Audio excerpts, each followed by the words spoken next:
akan mempresentasikan tugas dari geologi panas bumi. Dengan anggota kelompok saya Frida Andriani Sitorus dengan NIM 072. Saya Dezarani dengan akhiran NIM 006. Saya Muhammad Bukan itu dengan akhiran NIM 042. Saya Regina Pidadini Apritina dengan akhiran NIM 056. Saya Yosef Jalan Kauno dengan akhiran NIM 026. Saya Diki Ari Ramadan dengan NIM akhiran 017. Selanjutnya ada lokasi lapangan panas bumi ini terletak di wilayah Tasman Pedo Selatan yang mencakup 3 zona geomorfologi, ada High Cordillera, Central Depression, dan Brady Cordillera. Di High Cordillera ini ada mata air panas seperti Geyser dan Barroso. Di Pre-Cordillera ini ada Kicacil dan Cicatamani. Dan di zona Central Depression ini mencakup mata air panas Chalientes dan Pupuyo. Suhu air panas di wilayah ini bervariasi dari 17 derajat Celcius sampai 90 derajat Celcius yang mencerminkan potensi geothermal yang signifikan. Struktur patahan aktif seperti Inang, Pupuyo Fault, dan Chalientes Fault ini mempengaruhi distribusi dan karakteristik thermal dari mata air panas tersebut. Oke, selanjutnya saya akan menjelaskan terkait kondisi geologi. Yang pertama itu ada geomorphological setting, di mana daerah ini merupakan daerah kompleks akibat adanya subduksi dan lempeng naskah di bawah lempeng Amerika Selatan, dan itu seperti Cordillera Pesisir, kemudian Pre-Cordillera, Depresi Tengah, dan juga Cordillera Tinggi. Selanjutnya itu stratigraphy setting. Yang pertama itu ada basement yang terbentuk dari Paleozoikum hingga Paleozoikum dengan batuan dominannya itu ada gneiss dan granit. Kemudian ada urutan vulkanik dan sedimen yang terbentuk pada Mesozoikum, di mana yang pertama di Trias Singalura itu ada dominan andesit dan basal.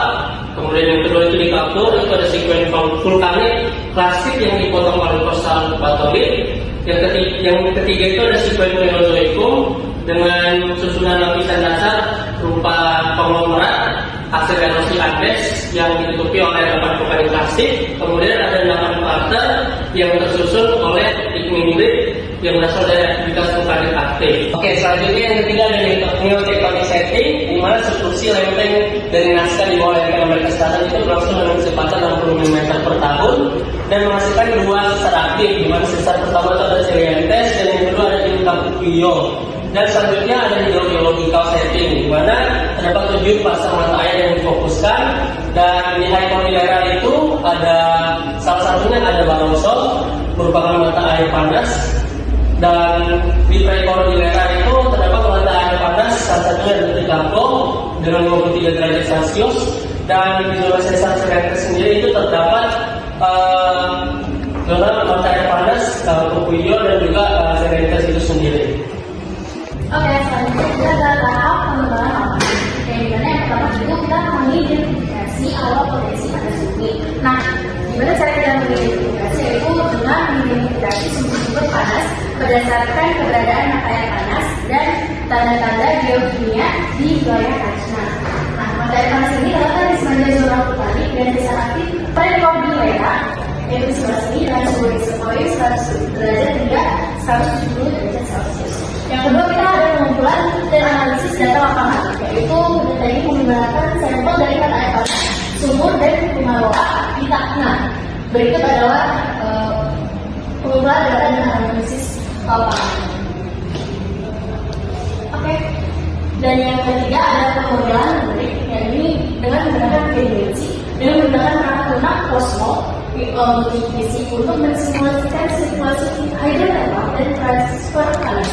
Model ini memperhitungkan topografi, permeabilitas sesar, dan gradien panas bumi untuk mengevaluasi distribusi panas dan lokasi anomali data. Data tiga sebagai contoh dari model ini merupakan contoh menggunakan perangkat lunak Cosmo dalam merepresentasikan tiga dimensi. Lalu selanjutnya ada penyusunan model konseptual, yaitu berdasarkan hasil analisis dan pemodelan disusun model konseptual sistem hidrotermal mencakup penjelasan tentang interaksi antara panas vulkanik, sirkulasi fluida, dilusi, sesar, dan gradien. Yang selanjutnya ada rencana pengembangan yang dimana lokasi yang baik untuk eksplorasi lebih lanjut itu diidentifikasi berdasarkan wilayah dengan potensi thermal tinggi seperti patahan Cayo, dari KINS, dan serta pemilihan lokasi juga mempertimbangkan potensi minimnya risiko terhadap lingkungan.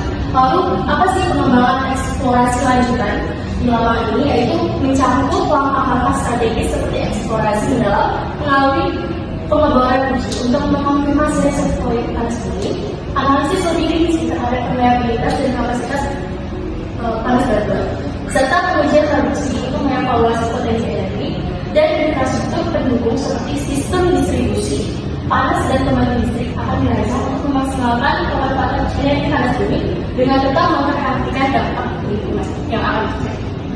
Selanjutnya ada tujuan, yaitu memahami potensi panas bumi di wilayah Tasna dengan menyelidiki pengaruh dari gunung api, peta dan dari topografi. Yang kedua, menentukan bagaimana interaksi topografi, sirkulasi area meteoritik dan sumber panas bumi menghasilkan mata air panas di berbagai tempat. Lalu ada data dan metodologi. Yang pertama ada pengumpulan data. Terdapat 3 cara, yaitu yang pertama strategi dunia untuk menentukan asal fluida dan dalam arti wilayah integrasi serta kandungan gas parameter untuk mengidentifikasi proses kimia bawah tanah. Yang kedua ada strategi fisika, yaitu menggunakan resistivitas listrik untuk memahami jalur fluida pada dasar serta gravitasi dan magnetik untuk memetakan densitas dan gabungan mineral. Yang ketiga ada pemodel topografi, yaitu membuat model 3D dengan dan untuk estimasi untuk aplikasi TPR panas, estimasi udara terkolir dan radiokarbon untuk menentukan usia fluida. Lalu ada metodologi eksplorasi. Yang pertama meliputi pematahan sumber daya berdasarkan lokasi sesar aktif dan hasil geokimia. Yang kedua penemuan lokasi pengeboran untuk mencapai reservoir panas. Yang ketiga pengujian lapangan seperti pengukuran flux panas dan tekanan untuk menentukan potensi reservoir panas.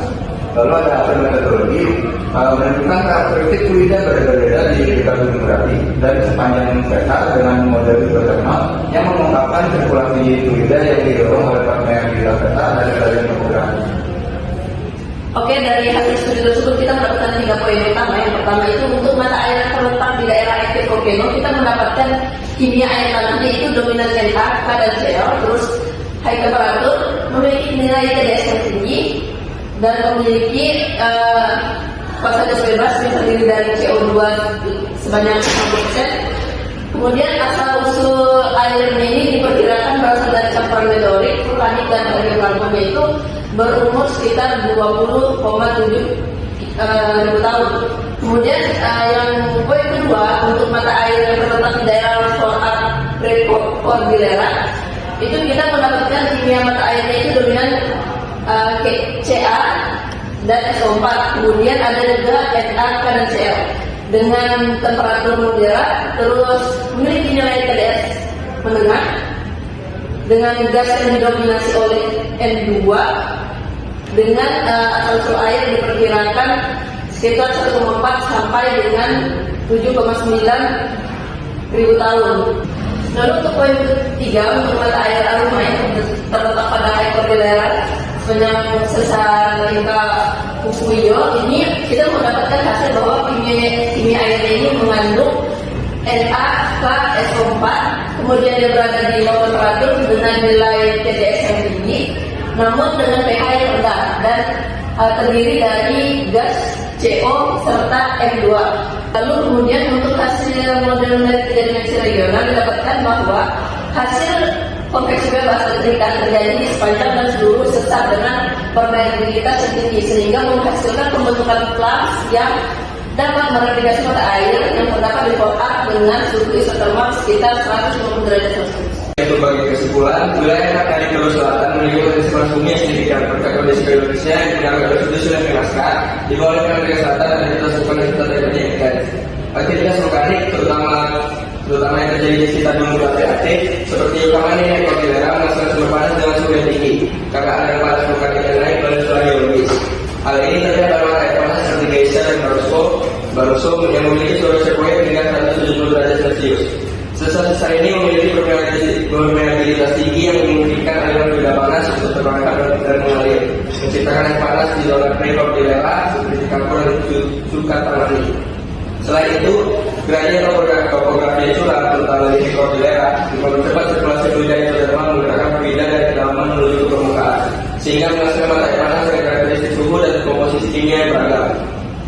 Secara keseluruhan, potensi panas bumi di Kartens sangat dipengaruhi oleh kombinasi faktor-faktor geologis dan topografis yang menciptakan sistem hidrotermal kompleks, menawarkan peluang penting untuk eksplorasi lebih lanjut dan